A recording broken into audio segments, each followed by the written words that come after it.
Kami bersyukur Demokrat ini punya ketua umum yang punya hatinya besar, punya jiwa lapang dadanya luar biasa, yang memiliki sikap satria. Beliau di hari Senin siang, di depan publik kan, ada konferensi pers, menyampaikan, memaafkan, satu.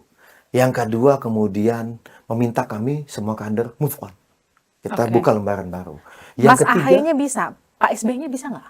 ya kalau menurut kami, ya sejalan lah. Karena gini, ketika Pak SBY saat itu menyatakan, ada sedikit konferensi pers yang dinyatakan Pak SBY kala itu, ekspresi raut muka dari Pak SBY itu, Pak SBY kan bukan tipikal orang yang bisa ngamuk-ngamuk ya. Beliau itu tertata ngomongnya, katakanlah tenang begitu, tapi tetap kelihatan sangat emosi. Sangamuk itu Pak SBY. Jelas, ini saya mau bercerita begini nih. Ini orang kan udah bolak-balik. Si mantan ini bolak-balik ngomong ke Pak SBY. Pak SBY, saya ingin Mas AHY menjadi cawapres saya. Kita berjuang berdua, insya Allah kita bisa daftar, kita bisa menang. Berkali-kali, bukan hanya satu kali kesempatan. Ya, jadi maksudnya begini, ini orang tua loh. Anda kalau mau bohong sama pacar Anda, mungkin ya udahlah gitu, dinamika anak muda gitu, bohong-bohongnya. Tapi sampai orang tuanya Anda bohongi, gimana hati Anda gitu. Tetapi tadi, saya kembali pada titik di mana Pak SBY ini luar biasa. Saya masih ingat, karena saya ini ada terus berhari-hari di situ sebelum kejadian dan pada saat kejadian, Pak SBY itu menyampaikan, Alhamdulillah. Kok Alhamdulillah?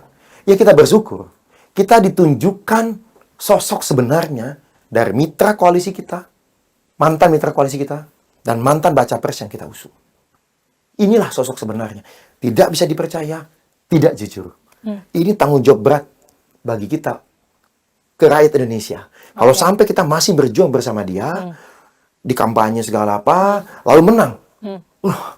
Bahaya sekali buat Indonesia ini. Mas ada penjelasan nggak dari kemudian dari pihak mantan, kemudian ke Mas AHY, ke Pak SBY, kenapa semua ini terjadi, bagaimana sesungguhnya dinamikanya? Karena kalau kemudian gini kan, yang namanya informasi ya, kalau nggak ketemu, duduk bareng, salaman, oke kita selesai ya, gitu. Gini Mbak, kayaknya nggak clear. Tadi saya bilang, sederhana aja ini. Saya ini orang yang sangat menghormati dan respect dengan si mantan ini. Ya kan, Mbak juga berkali-kali kan talkshow sama saya, bagaimana saya membela. Ya kan? Dan bukan hanya di Mbak, berbagai talkshow di berbagai TV dan berbagai podcast.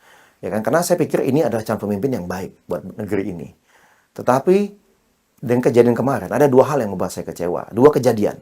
Kejadian pertama adalah tadi.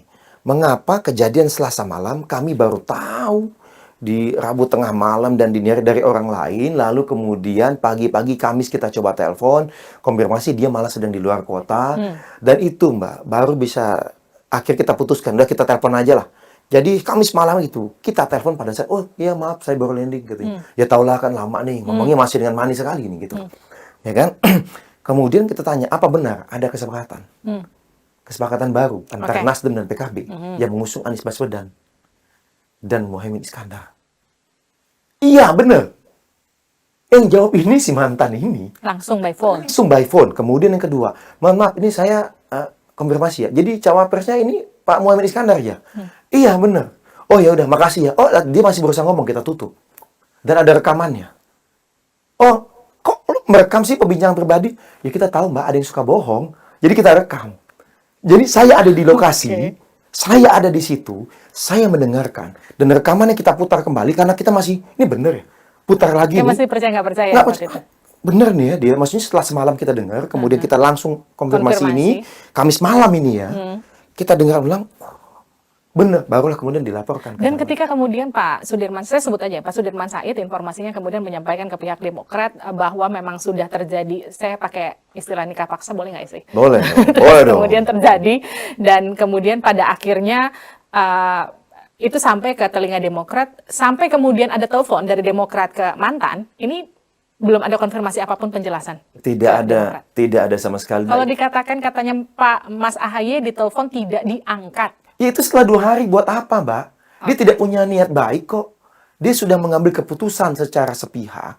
Bukannya pada kesempatan pertama dia coba komunikasi, tapi dia malah sibuk dengan pasangan barunya, ya.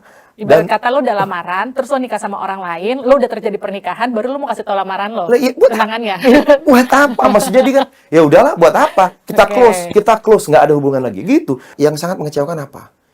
Kok Anda di hari Senin, kita sudah tenang siang, Mas Ahy bilang move on, atau malam Anda berbohong?